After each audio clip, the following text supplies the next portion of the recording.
प्रणम्य शिरसा देवम् गौरीपुत्रम् विनायकम् भक्तावासं स्मरेन्नित्यम् आयुः कामार्थसिद्धये प्रथमम् वक्रतुण्डम् च एकदन्तम् द्वितीयकम् तृतीयम् कृष्णपिङ्गाक्षम् गजवक्त्रम् चतुर्थकम् लम्बोदरम् पञ्चमम् च षष्ठम् विकटमेव च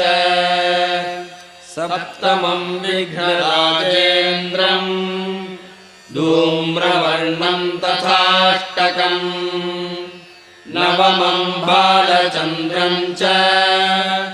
दशमम् तु विनायकम्